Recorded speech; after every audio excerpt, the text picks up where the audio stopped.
So kicking off with FoCo, we've got number 00, Ruby Doom. Number 007, Rubik's Dude. Number 100, Monster. Number 111, Scary Poppins. Number 138, Peter Pants.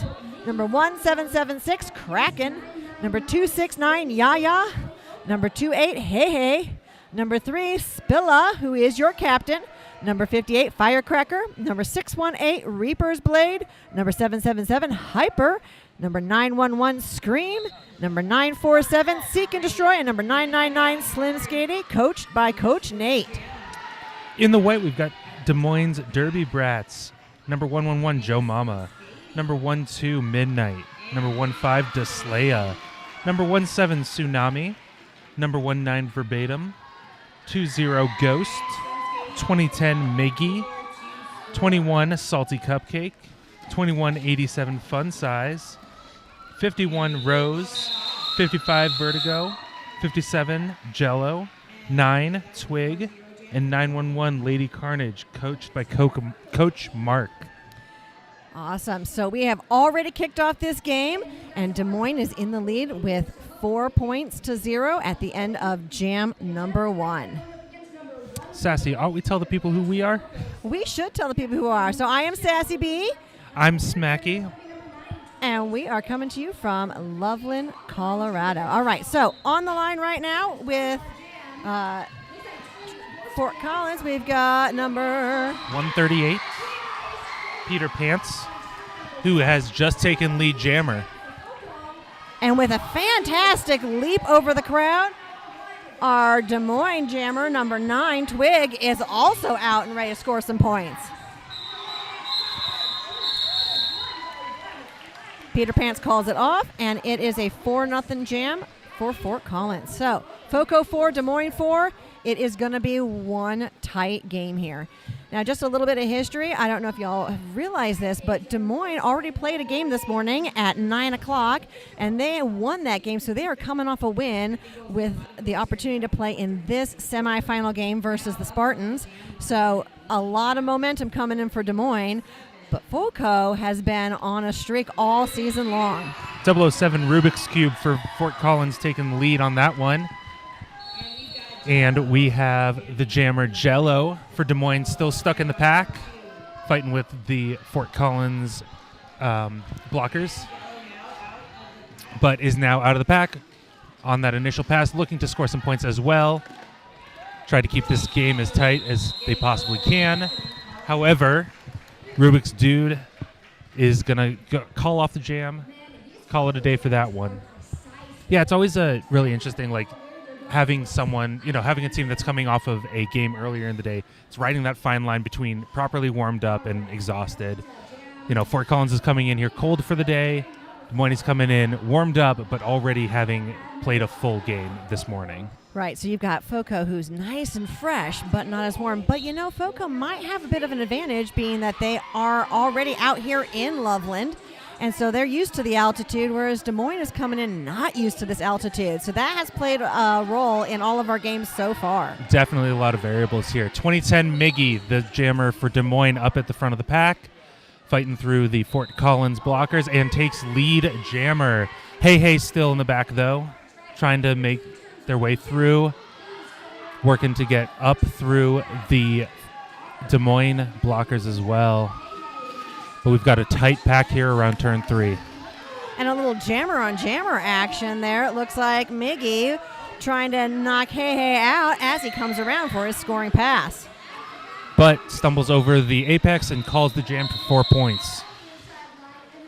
Looks like tying it right back up. Again, going to be nice and tight here.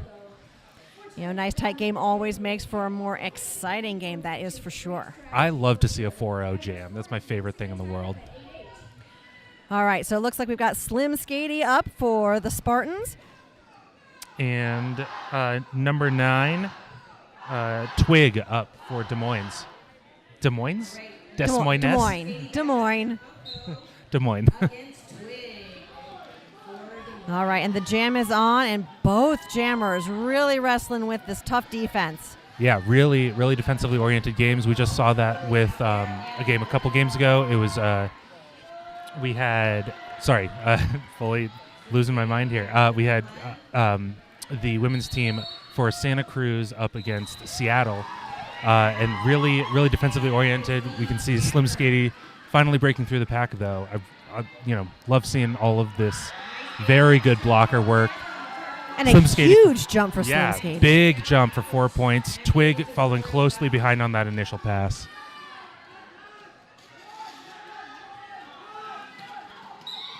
All right, looks like Slim Skady calls it off. Not before Twig is able to pick up a couple points for Des Moines, though.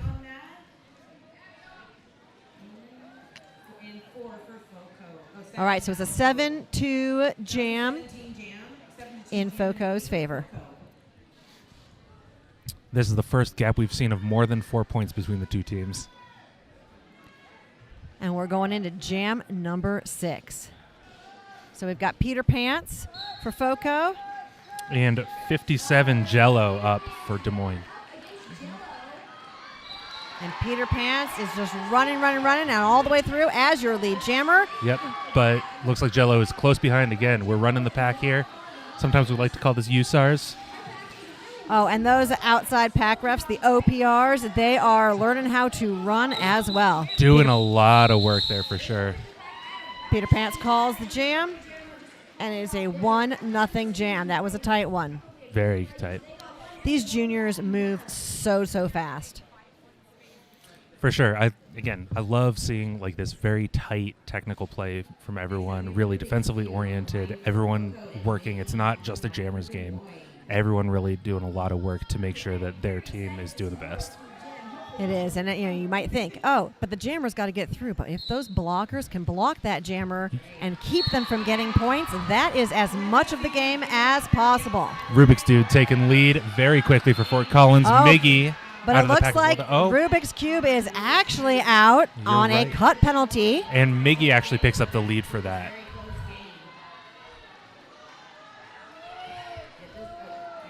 So Rubik's gets to sit for a nice 30 seconds as the jammer, leaving a nice power jam for Des Moines. Sometimes that's the only break you get as a jammer, though.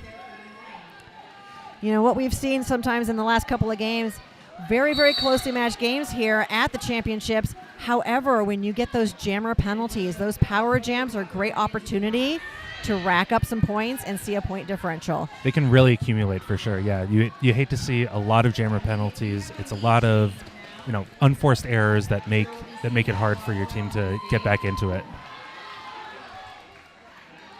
Got a no pass there, allowing for Rubik's Dude to make that initial pass and come around to try to start scoring, but Miggy calls off the jam. All right, so FoCo's going to start with one blocker in the box for our next jam. Standing, though, so shouldn't be there too long. All right, looks like number 28, Hey, is on the line for FoCo, and number 9, Twig, on the line for Des Moines. 16-point jam there is going to give Des Moines the lead. We've got our first lead change. Slim Skady toe stopping up the line, making quick work of that outside edge, and coming back around to try to score. We've got Twig still being held up by the FoCo blockers. But some big hits. Really big. Again, love all of this very technical play. You can see that, it's not just one person holding everyone. It is a lot of coordination between all of the skaters, making sure that they're preventing the jammer from getting through. All right, FoCo calls it off, and it's another one of those 4-0 jams. Okay, FoCo 20, Des Moines 26. We have 21 minutes left in this half. Jello up on the line for Des Moines, and number 138, Peter Pants up for FoCo. Empty penalty box, so full complement of all 10 skaters.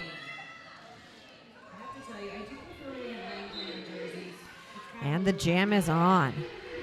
Peter Pants looking to bust through the line. Very quick toe work, too. Really impressive to be able to see someone, make all those very quick moves. Bodes well for future ability. And is able to pick up lead, Peter Pants, giving Fort Collins one more lead in this game. However, Jello's also out of the pack. Looking like it's probably going to be another very quick jam, just a couple points here. And sometimes just 1 or 2 points Just is 1 all you point. need. So it looks like it's a 1-point jam. Exactly. Sometimes you really just got to make those very quick.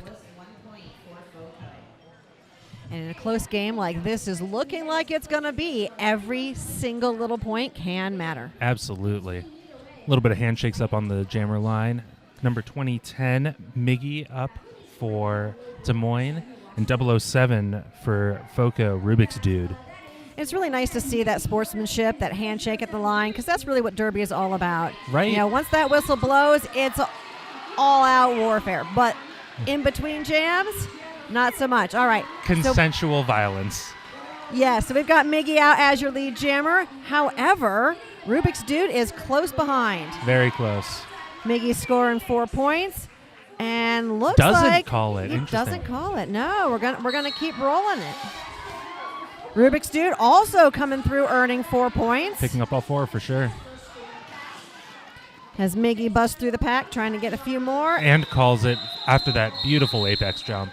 I know, sometimes it looks like just a quick hop, skip, and a jump. These guys are so agile. Man, I wish I could do that. Keep that in the skate parks. Come on. Maybe it just comes with youth. I guess so. I remember when my back didn't hurt. It was great.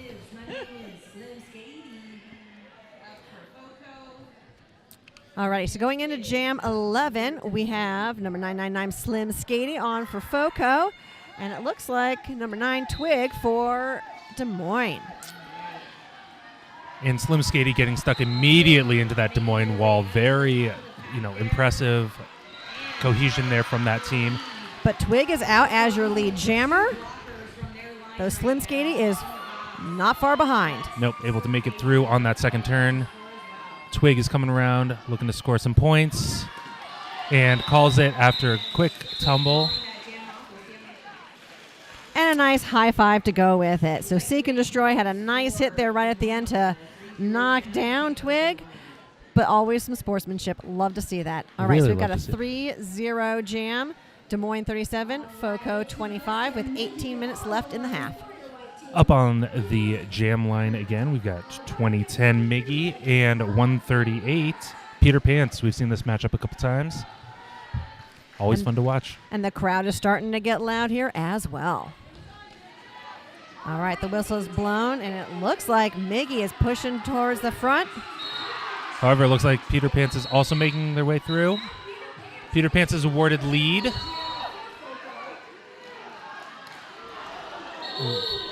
And that's going to be a call for injury. Usually, if we see a head hit the ground, that's going to get called pretty immediately by the officials. So when they see that head hit the ground and they call the jam off for an injury call-off, any junior skater who hits their head on the ground has to get seen by the medics and cleared for a concussion. All right, so the real challenge is going to be, what are we going to see come our second half when we've got our altitude team versus our non-altitude team? I always like to see what happens and who holds on. For sure, yeah. There's a lot to be said for the longevity of training at altitude. Fort Collins, 007 out there on the initial pass getting lead. However, Jello is close behind Rubik's Dude. And the pack is racing. It's really hard as a ref to keep up on the outside, so you'll see them drop and shift so that there's always somebody nearby. Not to speculate too much, but I do think that running a jam like this, having a lot of skating, I think is going to benefit the team that is used to training at altitude. That's an easy way to burn up a lot of oxygen. You'll probably see the team from Des Moines fatiguing a lot quicker if you keep running it like that. That is quite possible, but it also looked like maybe they were trying to move it along to clear out the penalty box a little bit and get all their skaters back out on the track. For sure. All right, we've got a 3-2 jam. Des Moines advantage, and Des Moines at 40 to FoCo 27. 16 minutes left in this half. Next up on the line, we've got number 999 from Fort Collins. Oh, I'm sorry. Yes, 999 from Fort Collins, Slim Skatey. Number 9, Twig from Des Moines. We're going to take an official timeout here first. The next whistle is going to start our jam for us. Going into jam 14 here in the first half. Slim Skady breaking through the pack and takes lead. And it looks like Twig is not going to be far behind. Busting through, stringing out that pack, a couple of big hits, and Twig is out and ready to score points himself. Held up pretty well by the Fort Collins team, though. Not breaking through too quickly and definitely is able to be held to 0 points there. Absolutely, but a big hit by Fun Size to knock that jammer out and force the call off. Next up, we've got Miggy on the line, as well as Peter Pants again. Feels like we're going to see this matchup a lot today. It's gone back and forth a couple times. And Des Moines is requesting an official timeout. Or an official review, I apologize. Official review, so we'll have to wait and see what this review is about. Sounds like Des Moines was trying to challenge the cut call on their jammer. That official review was declined, and so Des Moines is going to lose their official review for this half. We've got Peter Pants with some quick feet working up through the pack. However, Miggy making a big leap up the line and over the corner of the apex to take lead jammer. Peter Pants fighting through the Des Moines blockers and able to take the top of the pack and break out for that initial pass as Miggy is back in the pack making some scores. Calls the jam before Peter Pants can make it back there to score any points, giving us another low-scoring jam, 3-0 in favor of Des Moines, bringing the score to 43 Des Moines, 29 FoCo. We have a little under 15 minutes left in this half. And this has been a really exciting close game. In fact, most of our games today have just been really tight games. Absolutely. Up on the line, we've got 007 Fort Collins. That is Rubik's Dude. And 57. Thank you. Yep. 57 Jello for Des Moines. Another matchup that we've seen a lot today. All right, looks like that Des Moines defense is really working hard to keep Rubik's Dude in place. It has definitely been a defensive battle on this jam. Yeah, you can tell by the score. This is a very low-scoring game, which means that the defense is doing a lot of work. Rubik's Dude out. Out is your lead jammer. However, Jello is really close behind, and that's usually when that pack starts moving fast. Sassy and I share one brain cell. We say the same thing at the same time. Jinx, I win. You did get the whole sentence out. That's true. All right, it looks like a 2-0 jam in favor of FoCo. And then coming up next, again, it looks like we've got 9 versus 9. We've got Slim Skady versus Twig. Twig Skady is what we call him. We don't call him that. I'm making stuff up. You're just going to blend names together. Keep in mind, the winner of this game is going to go on to the finals, the 1-2 gold medal game, so to speak, of this championship tournament at 4 p.m. tomorrow. And they will be playing the winner of the next game, which is going to be Philly versus the Pixies. All right, so Slim Skady is out on a penalty, sitting in the box for 30 seconds, and that gives it to a power jam for Twig, who has acquired lead jammer status. 4 quick points by hopping over the apex. However, number 15, Deslaya, taking a seat in the box, giving Fort Collins a slight pack advantage. And a tumble out of bounds for Twig, but still on this power jam. Number 269 for Fort Collins. It's going to be Yaya taking a low block penalty. All right, and the jam is called, and it is an 8-0 jam in favor of Des Moines, now with a 20-point lead at 51 points to 31 points. Like you said, it's, the Des Moines is coming into it with a lot of momentum, coming off of a really invigorating win. You can tell here that they are really fighting for it. They've got that drive, that desire, that hunger to win. Exactly. Okay, right now it looks like we've got a blocker for each team in the box to start this jam. And a team timeout taken by FoCo. Likely trying to take a look at where they can shore up some of their defenses, where they can try to eke out a couple more points here and there, make sure that they're playing cohesively as a team. You know, both teams are playing fairly cleanly. When we look at the penalties, Very clean. We've got only 3 penalties right now for Des Moines, and it looks like, is that 12 penalties for FoCo? But nobody has more than 2. And we seem to have maybe a jammer penalty for 1 for each team. And those jammer penalties, that's where you get that power jam and a potential to score a whole slew of points. Those can absolutely add up. Again, those are if you are going to take a penalty, you don't want to take a jammer penalty. No, and in a tight game like this, that could be a chance for a team to break away a little bit. And sometimes it just takes a little bit of a breakaway, and that mental game is what's going to either keep a team in play or not. Exactly. In a world of single-digit jams, the double-digit jam reigns king. All right, so we've got Miggy again versus Peter Pants on the line as we wrap up this team timeout, and we are ready for roller derby. All right, the jam is on. It looks like Peter Pants is trying to go up the middle, and Miggy took a little slide down the inside, but Peter Pants is out as your lead jammer. However, Miggy is right behind. But has unfortunately misplaced that jammer star. Looks like he'll be able to snag it on the way through, though, and score points coming through. Right, because if you lose that jammer star and it's not on your head when you go through the points, through the pack, no points. Exactly.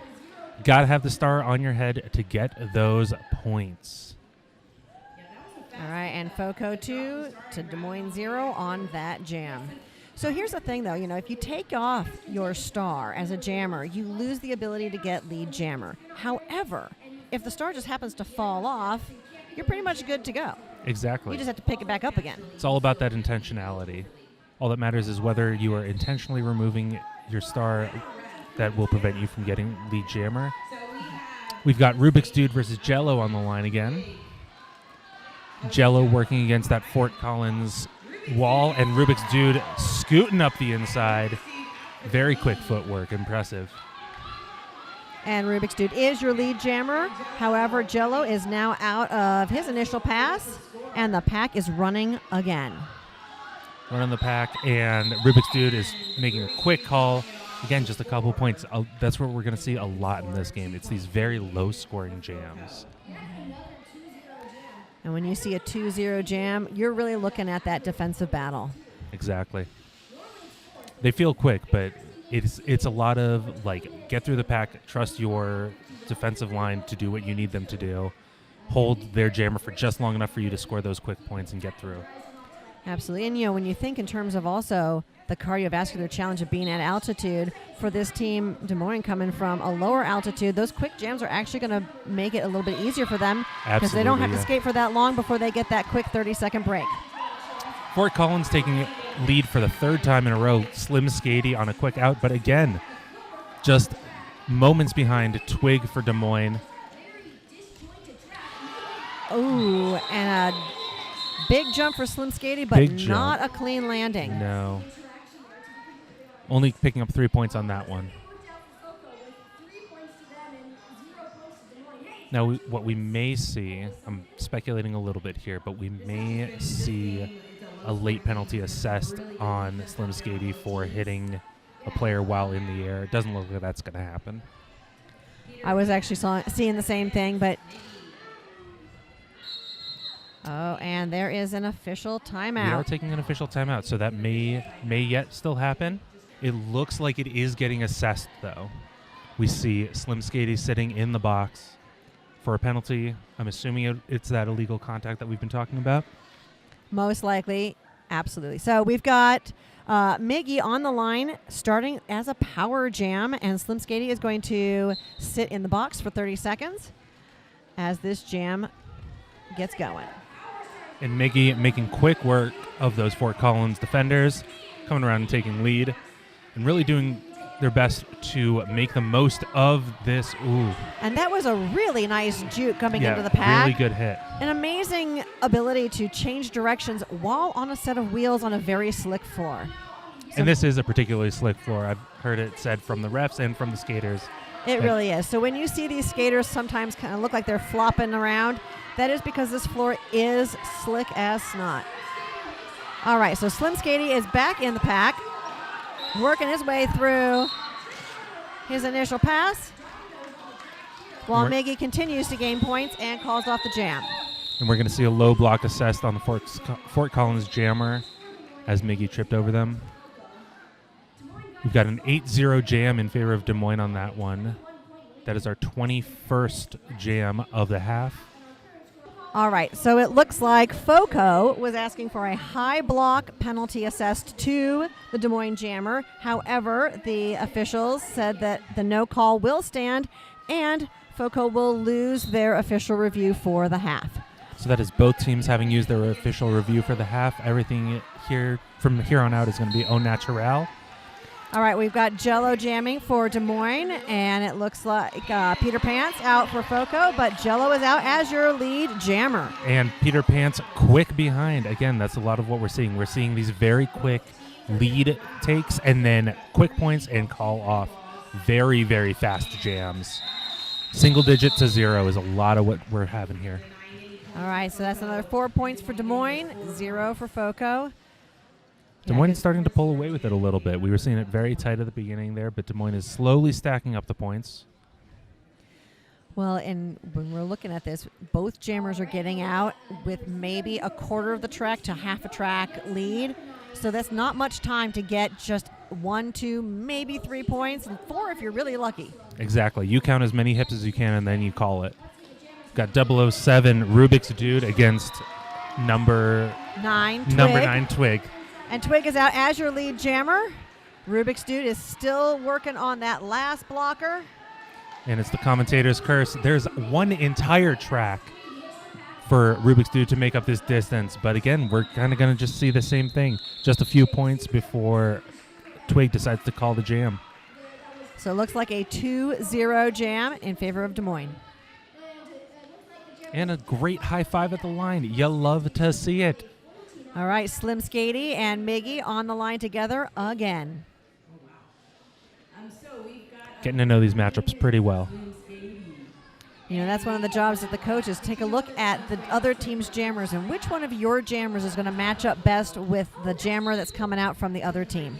I'm curious if we'll see any lineup changes going into the second half based on how these jammers seem to be facing off against each other. Slim Skady taking lead for Fort Collins. Miggy is still stuck in the pack, but as I say that, breaks out. We've got a track length behind Slim Skady. And Monster had a big hit there right at the end. Almost held on. And just now Lady Carnegie again with a nice right at the edge of the pack, at least slowing down that FoCo jammer. And Miggy is pulled to the back of the pack. This is one of our few multi-pass jams here. Slim Skady picking up another 4 points for Fort Collins, bringing the total to 8 for the jam. Miggy behind it. Looks like maybe Slim Skady might be trying to clear the box. That would be my guess as to why they're running it long. And sometimes you go, why would they run the jam? Well, sometimes to clear the box, or sometimes they want to run the jam to see can they hold on to that other team's jammer just long enough for your jammer to get a few extra points. And it does seem to be working fairly well for Fort Collins here. The box is clear, so I'm assuming any further jam extension is going to be based strictly on points. Although it seems like Des Moines is holding Fort Collins to just a 4-point lead on this jam. However, with Des Moines having this be their second game, you know, Fort Collins is at full strength and fresh. Exactly. And they are used to the altitude. So this running is going to help wear out another team's jammers. So there could be some strategy involved in that kind of a matchup. Oh. Some strategery. All right, Slim Skady calls it off, and it is a 2016 jam in favor of FoCo. We've got 58 FoCo to 81 Des Moines. And those look like big numbers, but again, think about that. That's only a 4-point difference. It's still very, very small margins between these two teams. Really just a 4-point jam That's with all a it whole is, lot of effectively. skating, effectively. 4 points with a little bit of extra paperwork. Exactly. So we've got Jello on the line, skating up against Peter Pants, and the whistle is blown. The jam is on. Those jammers hesitating at the line a little bit, trying to pick their best line, and Jello taking lead for Des Moines. Looks Quick like move Peter up line. Pants is working hard in the back of the pack and finds a hole, and he is now out and ready to score points. Just 2 turns separating Des Moines from Fort Collins jammer. Jello's going to take the quick 4 points with a little apex hop and call the jam. And so there you can see some of the strategy. Sometimes the team who has their jammer behind but coming, they're going to try to get to the front of the pack so that they're not quick, easy points. So that jammer that's ahead still has to fight through all of their own blockers just to get to them, and maybe just giving their jammer a chance to catch up and catch 1 or 2 points with the other team's blockers being in the back of the pack. Right, exactly. It doesn't matter how many times you pass those hips. It just matters which hips you pass. 007 Rubik's Dude up on the line for Fort Collins, taking lead, and Twig for Des Moines, getting stuck in that Fort Collins wall. Number 28, Hey, doing a lot of work holding Twig in the back there. And that is 1 full pass for Fort Collins as Rubik's Dude picks up 4 points, coming around for another scoring pass. But Twig has gotten out and is now available for points himself. Exactly. We might see some quick points here. No, it looks like Fort Collins is deciding to run these jams a little bit longer. Seems like that might be their choice. Again, there are several reasons they could be doing that, but it does look like they have a blocker in the box. They might be trying to clear that. Well, and we are getting to the nearing the end of that first period, and so they know they're going to get a little bit of rest. So Exactly. maybe a little bit of running might be good. Exactly. Put in the effort while you can. Rubik's Dude's through again for another 4 points, 12 total right now. Currently a 12-4 jam in favor of Fort Collins. So Fort Collins trying to close that gap a little bit. And that Spartan defense is really tough for Twig right now. And again, you can see some of that fatigue coming in. But that Bratz defensive wall is nothing to scoff at either. They are holding Rubik's Dude fairly well here. It's certainly not a blowaway. Exactly. All right, and it looks like the Fort Collins pivot is in the box. But standing, so less than 10 seconds and immediately released as we're saying that. We've got Rubik's Dude as well as the Fort Collins pivot making their way back into the pack. And Twig is assessed with a cut, giving Fort Collins a power jam currently. So Rubik's Dude is going to call it so they can start with power. And having that power start, is that a wonderful, wonderful thing when all of your blockers can be just solely focused on helping you get out as a jammer and catching that lead position. That is crucial.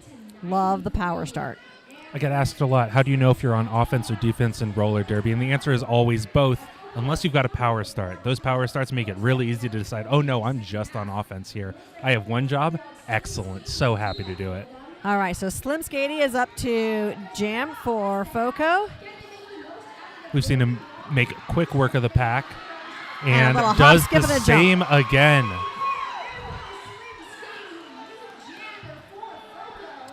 And the speed at which he's coming around the pack is just amazing. And a little dancing on the inside. However, the Des Moines defense gives him a little bit of a stop. He gets hung up on his own skater while they come through, try to play a little bit of offense. For Des Moines, number 51, Rose, some great defense there. We've got Twig coming out of the box, and the Fort Collins wall is ready to stop him from getting through. Keep in mind, Twig is still on that initial pass, tripping a little bit over some skaters. Not yet eligible to score, but has now passed through the entire pack. Will be ready to score on that next come through. However, Slim Skady really looking to, again, pick up those quick points might be looking to call it here. We have ended the period time, so everything from here on out is just bonus jam time. Look at these Des Moines blockers, though. They are just on fire. Really, like, you can see how all of them work together. They are moving as a group to make sure that Slim Skady is not able to make it all the way through. And you are more effective as a group of blockers than as one always. Absolutely. Looking at Rose and Salty Cupcake out there, they were just killing it. All right, so we are back with about a minute left in our halftime. This is, if you're just tuning in, this is Fort Collins versus Des Moines at the Junior Roller Derby Association Championship weekend. This is one of the games of our semifinals. And just taking a little bit of a look at the penalties. With Fort Collins, we've got a couple of 3 penalties. We're seeing some high blocks, some low blocks. Appreciate it. Thank you. Anyway, and then, so we're seeing some penalties, but nobody's getting a ton. So the most we have right now is 3. Yeah, you don't really get concerned about a player until they get on 4, 5, and 6. Yeah, with 5 penalties, then really the next one could be the one that knocks them out of the game. All right, so looking at Des Moines, we've got Deslayer with just 3 penalties and Ghost with 2, but there's really not that much going on with Des Moines. Not a ton of penalties. Yeah, Deslaya with the penalty lead here. And then just a 1 quick penalty for Rose, another quick penalty for Twig, but really these are just, Des Moines playing a pretty clean game out here. And they are tending to keep those jammer penalties pretty low, as we mentioned a couple times. Those are the ones that really do. There's a dragonfly on the track. I don't know what's going on here. This is wild. Sorry. Yeah, those jammer penalties are the ones that are really going to cause a lot of problems for a team. And so keeping those low is great for them. All righty. So when we get back here, it looks like we're just doing a quick little gear check because, with the juniors, before every single half, we do a gear check, making sure that everyone is staying safe and their gear is fitting properly.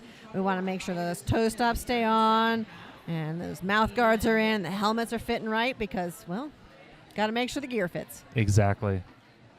It's up to us as adults if we want to get concussions, but we don't want the kids doing it. Exactly. Well, total penalties right now, Des Moines has 7 and FoCo has 17. So FoCo does have a few more penalties. And something I do notice when the team that's usually behind, they're pushing a little bit harder. They're trying to catch back up again, and they have caught up. There's only an 11-point difference here, but that extra push sometimes leads to a few extra penalties. So let's see what the second half brings. With an 11-point differential, this is anybody's game. First up, we've got Rubik's Dude versus Miggy on the line. Miggy kind of jumping back and forth, trying to get around that Fort Collins line. However, being held up by Rubik's Dude, who makes their way out of the pack and is awarded lead jammer. There are 2 Des Moines blockers sitting in the box. Miggy, blocker and a pivot sitting in the box. Yeah, and Miggy as well as the jammer. This is going to be a power jam for Fort Collins. Rubik's Dude dancing around the last remaining Des Moines blockers there as one returns to the track. That is the captain, number 15, Deslaya. And we're seeing some big hits from Deslayer out here as a blocker. She is just doing phenomenal. A little bit of goading there, but she makes it through to catch up to her teammates. And the Des Moines pivot is also back out of the box. So all the blockers are back out on the track. However, and as I was about to say that, Miggy is now returning to the track, but is knocked out to the inside by the Fort Collins wall. And Rubik's Dude also knocked out to the inside. A lot of big hits there. And it looks like Miggy is out and available to score points. Out on that initial pass, correct. Rubik's Dude is going to call off the jam after a 12-0 jam. And we have a lead change. Both teams nearing that 100 mark. Fort Collins now at 98. Des Moines 97. I guess maybe there was a little talk in the locker room at halftime. Got to have some good locker room talk, and I mean that in a good way. Next up, we've got a 999 Slim Skady and number 9 Twig. Again, all the nines out there. Just so many nines. 4 nines out on the line. All right. And both jammers pushing, but Twig is knocked out and recycled back to the back of the pack. Slim Skady is out as your lead jammer. While Twig is still battling at the back with those Fort Collins blockers. We might be seeing the effects of that earlier game taking their toll here. We're seeing some mistakes here. And we've got a cut penalty called on Twig, so he goes to the box for 30 seconds. And now a power jam for Slim Skady and the FoCo Spartans. Slim Skady out on another scoring pass, while Deslea heads to the box as well. So not only is there a power jam, but there's also a pack advantage for Fort Collins in this one. And Slim Skady, easy work through the pack there. Very quick. It looks like Des Moines might be trying to just regroup here, give Fort Collins a quick pass so that they don't make any more mistakes, don't accrue any more penalties. Those penalties are what kills you. Twig is back on the track, making their way through into the Fort Collins pack. I hear a whistle, but I'm not sure where the penalty is Not sure yet either. And it looks like number 777, Hyper, heads to the box as the pivot for FoCo. However, it doesn't seem like Slim Skady needs his pivot at the moment. It does give a pack advantage to Twig. Okay, Twig is now out and available to score points. However, Slim Skady calls it off. A 20-0 jam. That is definitely the highest single side of scoring we've seen today. Absolutely. 20-point jam is nothing to scoff at. We've been talking about these little 2, 3, and 4-point leads every single jam. It's looking like this second half is shaping up to be very different. Fort Collins coming out very aggressively, trying to take the big points, trying to take the big point leads and make up that deficit that they had in the first half. All right, so we've got number 57, Jello, on the line. And Peter Pants breaking through for Fort Collins, taking lead jammer again. 3 in a row this half so far. 3 for 3, second half, Fort Collins lead. Jello working hard to try to get through that pack, but that Spartan defense is holding tight. They are formidable. They're working together, but even individually, you can see up at the front, Jello is having a hard time getting through any of these blockers, much less all of them together. I know Hyper is working hard to hold on. You can see Kraken really putting in a lot of work there, making sure that Jello does not have any lines to take. And then Monster is going to the box. And the Spartans lose a blocker. It's going to be a lost lead, so we're going to go to full 2-minute jam here. Oh, Peter Pants in the box. All right, so power jam here for Des Moines. And we've got another Spartan blocker heading to the box, number 777, Hyper. All right, Jello's coming in the pack, dancing through that inside line, gets knocked out, recycled to the back, and at it again. And Peter Pants is back on the track, taking another scoring pass and another 4 points to add to that Spartan total. But Jello's also out with another 4 points. So currently looks like an 8-8 jam. That is an even jam. This is a lot more similar to what we saw in that first half. These very even jams.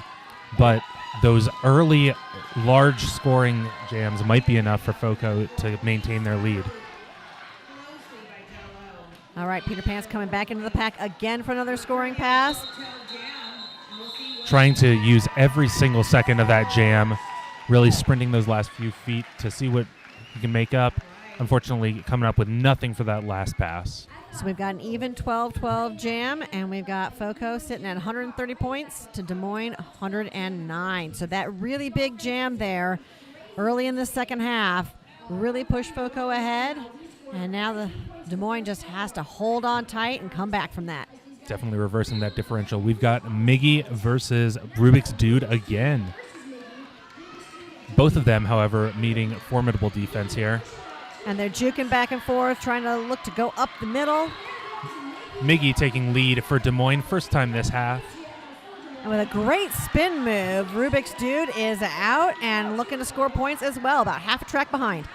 Exactly. 2 turns is all you need sometimes, though. And Miggy's taking the quick 4, calling it.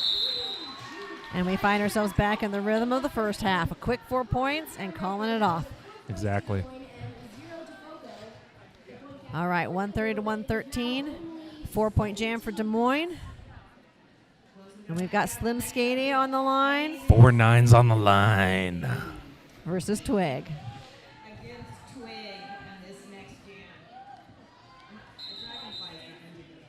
And it looks like there's a timeout called. By Des Moines, it looks like. Taking a team timeout. First of their half. And that's good. They saved these timeouts, and taking a few of them in this second half is going to give those kids a chance to catch their breath, get some oxygen. Giving some time for me to catch my breath. Take a little sip of my water. Got to stay hydrated when we're here in altitude. As Loud Llama says, hydrate or dihydrate. Hydrate or dihydrate. And I have seen some of those canisters of oxygen floating around with some of our teams coming from sea level, so hopefully that helps them. Look, sometimes I need that, and I'm from here. Definitely a good idea to make sure that you have enough oxygen at altitude.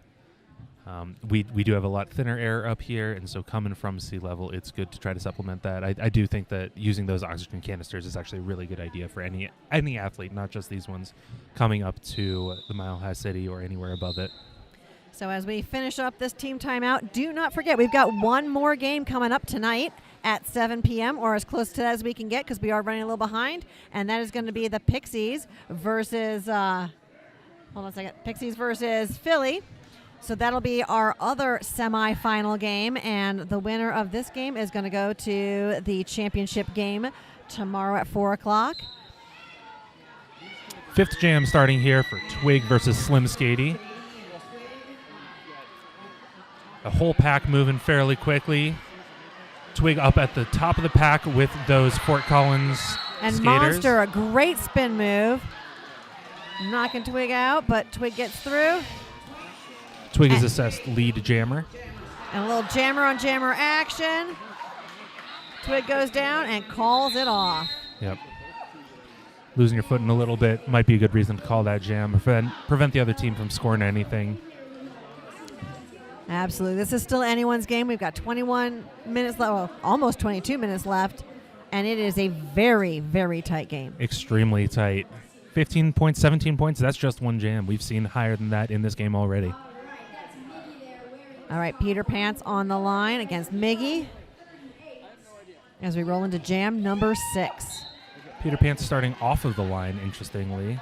You don't see that too often, but some jammers like to take that little bit of a run-up before they get into the pack. Seems to be working out for Peter Pants, though. Although both of them out of the pack at the same time, Peter Pants is given lead, but he and Miggy are neck and neck, arm in arm, skate and skate. And Peter Pants is going to call it before either of them make it around for a scoring pass. And that was some great defense from Des Moines right at the end there to hold Peter Pants back and not get quite that much lead. So great job, Des Moines, Absolutely. on that defensive end. Yeah, and no, you can't give enough credit to these blockers. Again, this is not just the Jammers game, despite the fact that they're the ones scoring the points. You know who they're scoring points against? Blockers. And if the blockers aren't letting them score those points, then it means that the Jammers aren't doing their job. Blockers are doing a great job. Absolutely. Now, the crowd here is absolutely going nuts as we see Miggy out there against Rubik's Dude. Rubik's Dude taking the top of the pack, but Miggy for the second jam in a row coming out and taking lead. Rubik's Dude is right behind, only a quarter of the track. Exactly. And it is a race back to the pack to see who can get the points. A little hit out, and then Miggy calls it. We maybe see 1 or 2 points there for Miggy, but it might be a scoreless jam as well. It looks like a 2-point jam for Miggy and 0 for the Spartans. And after 2 in a row, I think Miggy deserves a break. We're going to see Twig back out on the track. Oh, no, I'm sorry. That's not Twig. Apologies. That is Jello. Jello back out on the track for Des Moines. And Slim Skady out there for the Spartans. Not enough 9s on the line. All right, Slim Skady goes for the inside line, back to the middle, dancing around these Des Moines blockers, racing to the top, and out as your lead jammer. We've got one blocker each in the box for Des Moines as well as Fort Collins. Jello working hard in the pack. But being held by number 947. That is Seek and Destroy. Great defense by Seek and Destroy. However, Jello is out and available to score points, but Slim Skady is through for 4. And we're seeing the bench coach telling Slim Skady to run the jam, keep it moving, potentially to clear that box, but also, looks like these long jams seem to be working for Slim Skady. Seems to be able to make the most of it while the Spartans defense is doing a lot of work to keep the Des Moines jammers stuck in with them. Right, we've got Scary Poppins over there as well as Seek and Destroy, really working hard at the back of the pack there and holding that jammer. So we are on 11 points for a no awarded pass there for Fort Collins, while Des Moines is still sitting at 0 on the jam. I'm not even sure if Des Moines is out on their initial pass. I'm not sure. I believe they are. I think they are on a scoring pass, and they are just getting stuck in that pack. The fatigue of having a game earlier, plus the altitude, seems to be taking its effect. And you know what? Fort Collins is one hell of a team to play against. Now, you will often see if the player that hits another player out goes out of bounds as well, they do not have to recycle behind them. So sometimes that's where you get that no earned pass, or if they've earned the pass already earlier, they can just jump back on the track and keep on going. We see a little bit of that with both jammers in this jam. Exactly. A lot of what you'll hear talk about when it comes to officiating and awarding points is about gaining position. That comes down to gaining points. That comes down to whether or not someone is given a cut penalty. What matters is whether you pass another player's hips while you are in bounds and while you are upright. Absolutely. So we've got a 30-point differential now with Fort Collins in the lead. Slowly widening that gap. Number Peter 138. Pants. Sorry. Go ahead. No, you're good. Well, Peter Pants and Twig are battling it out. Big jump for Twig, but not landing in bounds. So Peter Pants ends up as your lead jammer. Twig is recycled back to the back of the pack, still working on his initial pass. And takes a couple quick steps up the inside line, able to make that initial pass. Coming around to try to score. But Peter Pants is going to call the jam after a quick 4 points, keeping Des Moines scoreless on that particular one.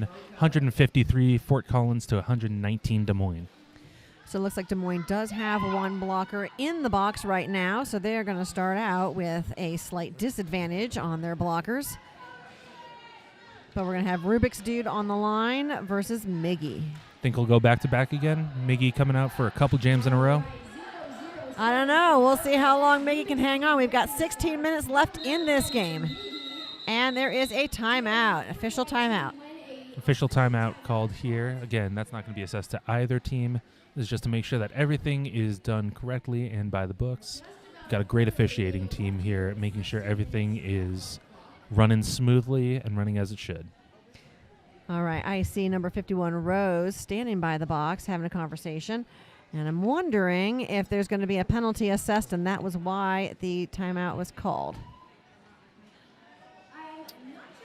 It looks like maybe the wrong skater went to the box, and so they are just rectifying that and making sure that the correct skater is sitting their penalty.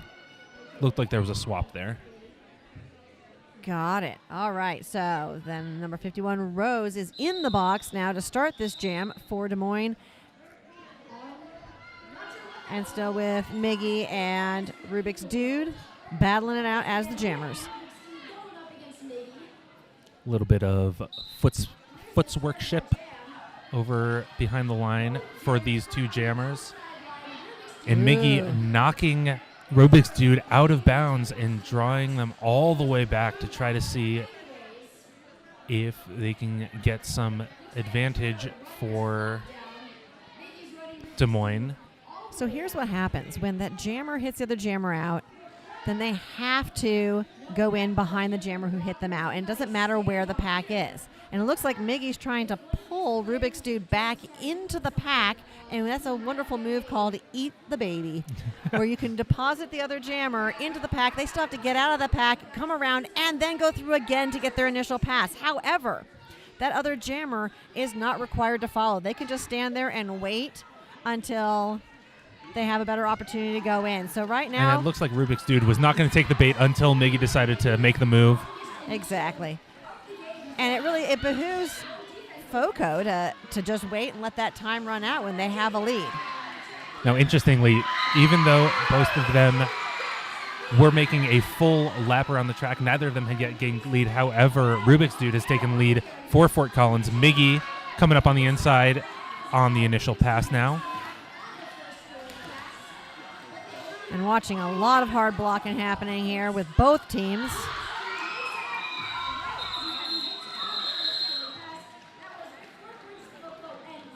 A nice dip move by Miggy right there at the end. Maybe scoring some points. We'll see. Nope. Seeing looks a like 0. none. All right, so we've got FoCo with 4, Des Moines with 0, 157 to 119. Little under 15 minutes left in this half. Again, we are at Jam 11 here, going into Jam 11. Definitely longer jams this half than we saw in the first half. Much longer jams. And I think FoCo's realizing that those longer jams are serving them well. We've got Peter Pants jamming against Twig here. Peter Pants taking lead up at the top with a little bit of an apex hop. Twig stuck in here. Getting drawn to the back of the pack and then facing against that formidable Spartan defense, but through on the initial. And Peter Pants is through the pack, quick 4 points, and looks like he's going to run the pack again. Being told to run the pack by the coach, and so he's going to run the pack. But Twig with a quick little hop, picking up 3 points. And it looks like we have an injury call out. So we've got 116 to 122, FoCo lead. I'm not sure what the injury call out was. But at this point in time, we have to wonder if it's going to be a continuation jam or not. It looked like there was a Fort Collins skater that was a little bit slow to get up after a hit. I, as someone who does not do a lot of JRDA announcing or spectating, I don't know much about the process for initiating a continuation jam versus just starting a new jam. Well, a continuation jam, normally, if the team that has lead, if the other team's jammer is injured and the jam is called off for the other team's jammer, then they have the opportunity to have a continuation. It is up to the coaches. They can deny it.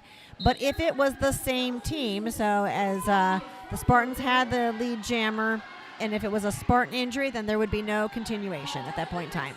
And it does look like that's the case, as Slim Skady is taking the top of the pack on a fresh jam here, jam number 12, and taking lead. And we've got a new jammer in. Ghost is jamming now for Des Moines, and that would be the first time we see Ghost out there. Ghost number 20 with the pivot cover, the jammer cover off, and a star pass to the pivot number 2187. That is Fun Size. So Fun Size is now out. Star is on their head, and they are racing around to make it for some points. And wow, busted through the pack. Quick and easy. 4 points for Fun Size. 4 points for Fun Size. And 4 points for Fort Collins as well, with Slim Skady at the helm. You can see over on the sideline there that the Fort Collins coaching staff, though, is telling Slim Skady to run it, to keep that jam going long. I think you were right with your assessment that it seems like that those long jams are benefiting Fort Collins more than they are benefiting Des Moines. Well, because it looks like, with the earlier game in the altitude, then Des Moines is having more of a struggle. And you can see those Des Moines skaters skating a lot slower. Okay, I hear a whistle. And it looks like we've got one of each, a blocker from each team heading to the box. 3-on-3 for those walls. Slim Skady gets through one more time and calls it. as well as 4 more points for fun size. So we've got a 16-8 jam in favor of FoCo with about 11 and a half minutes left on the clock. And they've widened that lead from 20 points a few minutes ago to 177 to 30. That's 47 points. All right, Twig on the line. Up against Rubik's Dude. And we're hearing those 4 whistles, which indicates a timeout or a stoppage of some kind. Looks like an official timeout. Jinx. Killing me, Sassy. Killing me.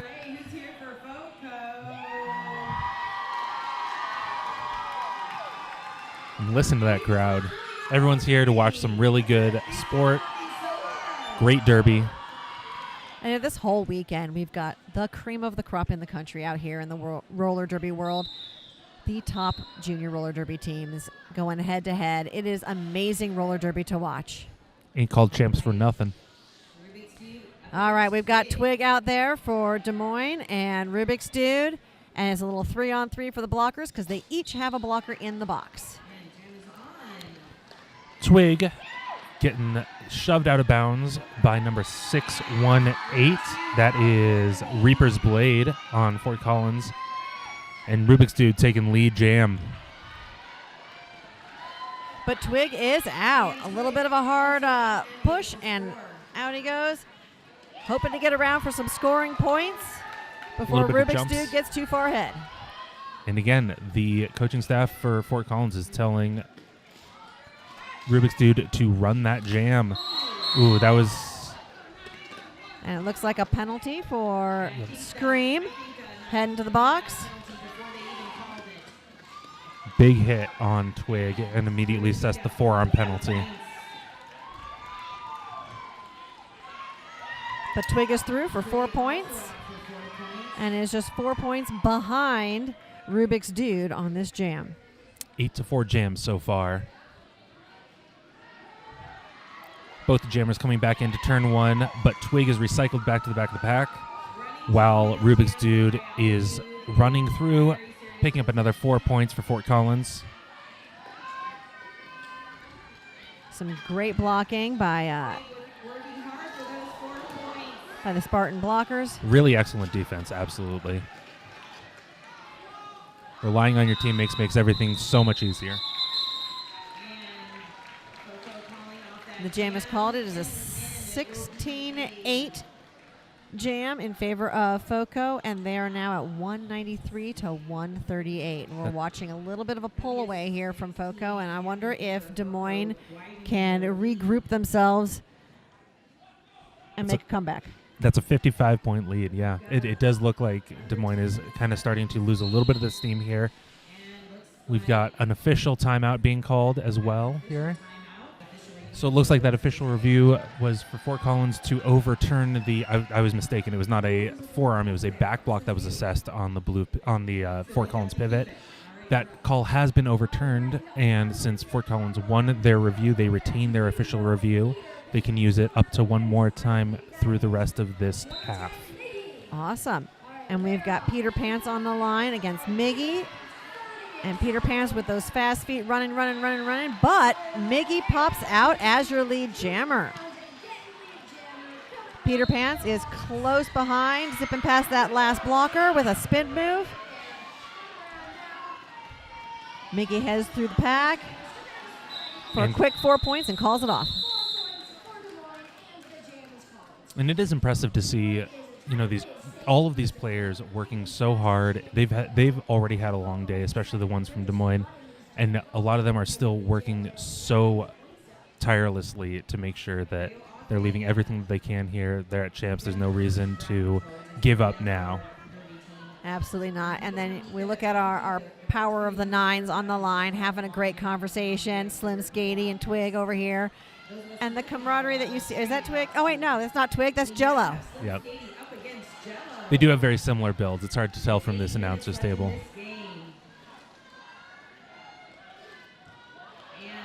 All right, a little spin move for Jello, yeah, and out as lead jammer.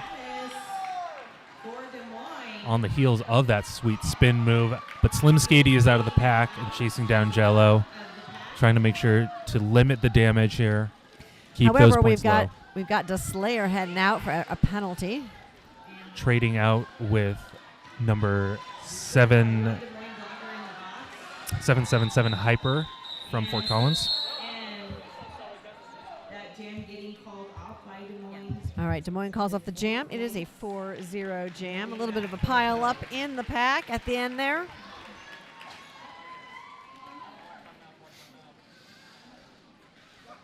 But that nice low score, you can see that Slim Skady did their best to make sure that Des Moines isn't able to pile up those points and try to make up that deficit.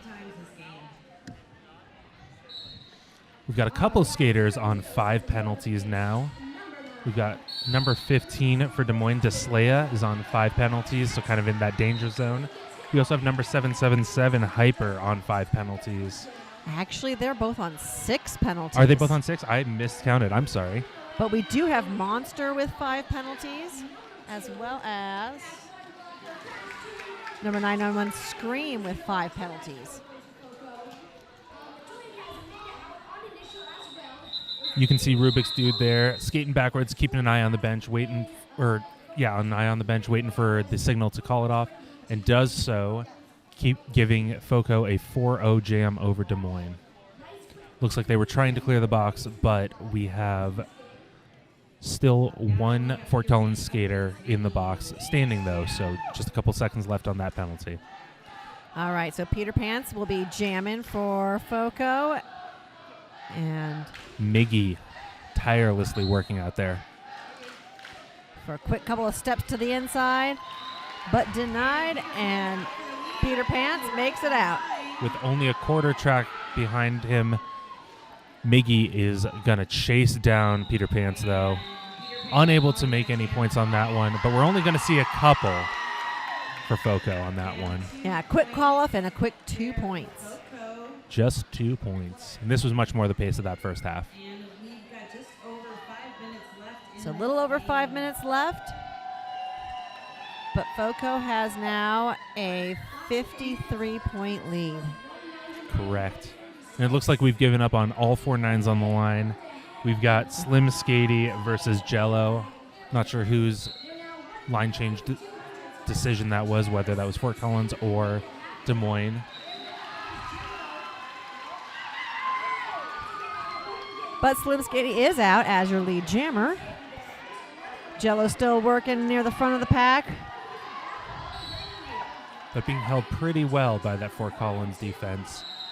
Number 3 for Fort Collins, Spilla, given a penalty, and is going to leave and head to the box. And Jello gets a cut penalty. So there was a penalty on the FoCo blocker. And when Jello came back in, unfortunately, he also cut in front of other skaters as well as the one who was getting the penalty. So 30 seconds in the box. You got to be really careful about who you are re-entering in front of. You got to make sure that you are not gaining any position on anybody, whether or not they're the player that knocked you out. You are also only allowed to gain position on one of your own skaters when you re-enter. So it is exciting. You can cut one of your own skaters, but I often will see, especially when you're looking around the apex, that's when they get into trouble. It is so hard to tell on those curves where the actual, line of gain is, and so a lot of skaters will sort of err on the side of making sure that they are not cutting anybody. But Jello is out of the box, came through, and the jam is called with a 12-point jam for FoCo. 007 Rubik's Dude on the line up against 2010 Miggy. Next up, Rubik's Dude. We've got 3.5 minutes left in this period. Just over 3 minutes left in this game. Time for just a couple jams. And we did see some pretty big jams, but we're watching this lead slowly slip away. Fort Collins, gaining just a couple of points every time. Rubik's Dude is assessed lead, and Miggy is out on that initial pass. And it was a big hit by Kraken, but managed to get by. All right, jam is called. Jam is called with 3 points for Fort Collins, 0 for Des Moines. And that was a close one. That jump almost made it in time, but not quite. You know, they have until the end of the fourth whistle to actually score points. Now, if you are in the air passing someone when that fourth whistle hits, are you awarded the points for the people that you've already passed while you're in the air, or do you need to be in contact with the ground in order for those points to count? You actually need to have landed your jump because those points aren't awarded until you've landed in bounds and upright. So if someone's in the air as the fourth whistle blows, there will be no points for that jump, even if they landed at the end. Peter Pants is your lead jammer for Fort Collins, coming around on that scoring pants. Meanwhile, Jello is drawn back to the back of the pack, has not yet made the initial pass through the pack. Peter Pants given 4 points for that particular lap of the track, while Jello has made it out of the pack and is now on their first scoring pass. However, it looks like one of our FoCo blockers is now in the box serving a penalty. I did not see what the penalty was going around. But the jam is called off as a 6-0 jam in favor of Fort Collins. 220 FoCo to 146 Des Moines with only a minute and a half left. I don't think Des Moines can make this one up in a minute and a half. It is definitely a long shot, and we're definitely seeing here why the longevity of this game is helping the team that is coming from altitude. You know, that may not be the only reason. Again, Des Moines has already played a full game today, and it was not a particularly easy game. So there's a lot kind of going against them here, but they were certainly making a real game of it in that first half. Had lead it going into the half, but it looks like the longevity is catching up with them. Yeah, but Miggy is definitely out as your lead jammer. However, Slim Skady has just busted through the pack and is now available for some scoring points. Miggy hands up, looking to potentially call off the jam, but is told by the coaching staff, no, keep this running, see if we can get some points. All right, so back into the pack he goes for some more points. However, Slim Skady has made it through with 4, but Miggy's out with 4 more and is catching up. Matching point for point is going to benefit Fort Collins here, but if Miggy can potentially break through, get a couple extra passes, that's going to be great for Des Moines. Well, we only have 10 seconds left on the game clock, but we still have a minute left on the jam clock.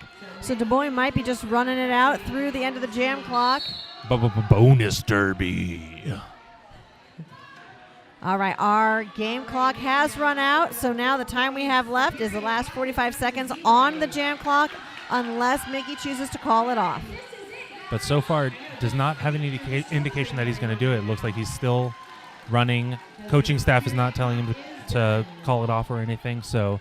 Nope, they say, you're young, you're fit, keep on going, let's see how many points we can get. Ooh. But it looks like a hit, and we have the game called off. We have the final whistle to call the game, and FoCo 228 versus Des Moines 160. So FoCo will be going to the championship game at 4 o'clock tomorrow, and then we should see Des Moines in the 12 o'clock game tomorrow. So thanks for joining us. This is Sassy B. This is Smacky. And we will catch back up with you soon. Stay tuned for our 7 o'clock game. Cheers, y'all.